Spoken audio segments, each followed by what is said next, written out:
안녕하세요. 김이사 박사입니다. 방금 영상에서는 우리가 학술 논문이란 도대체 무엇인가에 대해서 공부를 했고, 그렇다면 이러한 학술 논문의 저자는 도대체 어떤 사람이 되는 걸까요? 쓰는 사람은 다 되지 않나요? 논문 저자라는 거는 그렇지가 않아요. 그 이유에 대해서 설명을 드리도록 하겠습니다. 학술 논문의 같은 경우는 방금 말씀드렸다시피 우리의 과학자로서 가장 중요한 업적이자 실적이자 커리어가 되기 때문에 그 논문의 저자를 정하는 데 있어서는 어느 정도 암묵되어 있는 원칙이 있어요. 그게 강제된 건 아니고 기본적으로는 책임 저자라고 하는, 보통 교신 저자가 맡으시는 책임 저자에 관할이기는 하지만 주저자됨은 굉장히 모든 사람들에게 민감한 문제이기 때문에 보통의 경우는 본인이 책임 저자인 교수님들도 논문 순서, 특히 저자 중에서 주 저자를 정함에 있어서는 굉장히 신중하고 대부분의 경우 어느 정도 원칙을 갖고 계십니다. 그렇다면은 도대체 뭐길래, 논문이란 게 어떤 글이길래 저자가 되는 데 있어서도 관행이나 원칙이 있을 정도인지에 대해서 이해를 하기 위해서는 학술 논문이라는 게 출판되는 과정이 얼마나 특수한지에 대해서 좀 이해를 할 필요가 있을 것 같아요. 우선 학술 논문 같은 경우는 참 이상한 일인데, 일반적인 저서와 달리 출판 과정에서 잡지사로부터 원고료를 받지 않아요. 제가 힘들게 실험을 하고 힘들게 데이터를 내서 힘들게 논문에 투고를 하는데, 제 논문을 잡지사에서 받아주세요 하고 보내는데 잡지사가 저한테 원고료를 한 푼도 주지 않아요. 오히려 제가 논문을 잘 썼군 이라고 해서 전문가 심사를 다 통과하고 승인을 받으면 오히려 계재료라는 돈을 내야 돼요. 쿨도 내가 썼고 준비도 내가 했고 자기네들은 심사만 했는데 돈은 내가 내야 돼요. 계재료라는 돈을. 그 돈이 싼 것도 아니에요. 싼 데도 수십만 원, 비싼 데는 수백, 수천만 원을 받기도 합니다. 굉장히 이상한 일이죠. 심지어는 사람들이 일반적인 책은 많이 읽어서 많이 팔면은 인세라는 돈이 들어오잖아요. 논문은 인세조차도 없습니다. 아무리 많이 봐도 저한테 한 푼도 들어오는 게 없어요.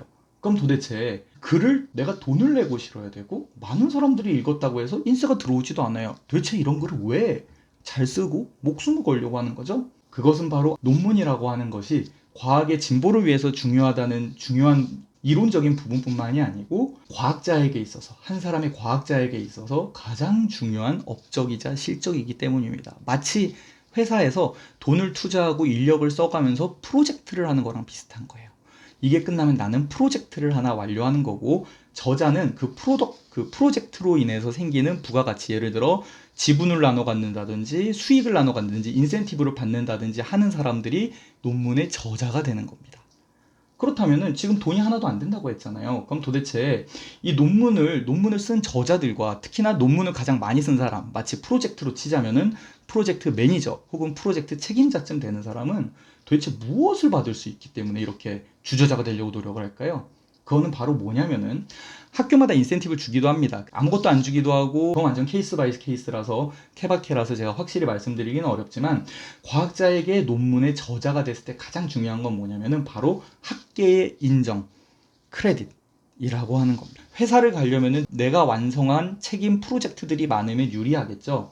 근데 회사원은 굉장히 평가할 수 있는 지표가 여러 개 있을 겁니다. 하지만 우리 과학자들 같은 경우는 가장 중요한 커리어이자 가장 중요한 업적은 모조리 다 논문이에요. 연구비 따고 하는 것도 중요하겠지만 그것보다 중요한 건 무조건 논문이에요. 그렇기 때문에 사실상 가장 중요한 나의 이력과 커리어의 대부분을 차지하는 논문이라는 것을 인정받는 업적이자 실적이 되기 때문에 논문의 저자의 목숨을 거는 거고, 보통 공동저자가 됐다라고 하면은 그 업적을 그냥 같이 참여한 프로젝트 정도로 생각하고, 주저자인 프로젝트에 한해서는 이걸 이 사람이 책임을 가지고 메인으로 한 일이구나, 그렇다면 이 사람의 능력이 이 논문을 쓸 정도 능력이 된다는 사실을 인정을 해주기 때문에 저 자신이 얼만큼이나 능력이 되는지를 입증을 해보이는 결과물이 되는 거예요. 그렇기 때문에 논문이 중요하고 논문의 저자됨이 굉장히 중요하다는 겁니다. 따라서 과학자에게 있어서 논문을 썼을 경우에, 논문이 출판되었을 경우에 받는 가장 큰 거는 돈이나 금전적인 보상이 아니고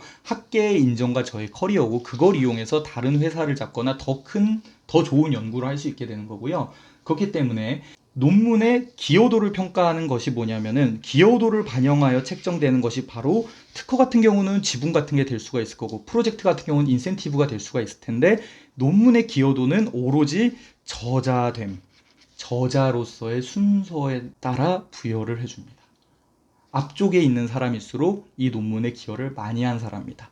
맨 뒷자리만 빼고요. 맨 뒷자리는 책임이신 가장 높으신 분이 들어갔는데 그 앞자리에서는 일반적으로 앞에 있는 사람이 제일 기여를 많이 한 거고 그 뒤로 갈수록 기여도가 점점 떨어진다라고 하고 별일 없는 한 맨 앞자리에 있는 한 사람이 주저자라고 해서 이 사람이 거의 다 한 일이라고 사람들이 간주를 해줍니다.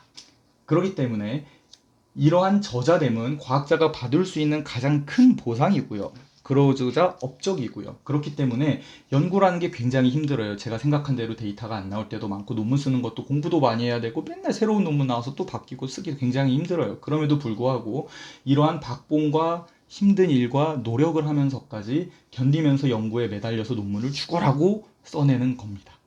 그러니 당연히 그렇게 힘들게 쓴 논문의 기여도를 반영하는 저자됨, 내가 도대체 이 논문 저자 중에서 몇 번째 순서에 있느냐가 목숨을 걸 수밖에 없는 거고, 당연히 이 논문 그럼 순서를 정하는 데 있어서도 어느 정도 원칙이 있어야, 어느 정도의 원칙이 있어야 기여를 많이 했는데 뒷자리에 있으면 억울한 거고, 기여를 적게 했는데 앞자리에 있으면은 버스를 탄 거죠. 그런 것들에 대한 원칙이 어느 정도 있어야지 이 프로젝트의 기여도를 잘 나눠줄 수 있다는 거고, 예를 들어 회사 프로젝트를 내가 일을 거의 다 했는데 거의 하지도 않은 저 친구가 인센티브를 다 받고 나는 인센티브를 거의 못 받았어요. 그럼 억울하겠죠.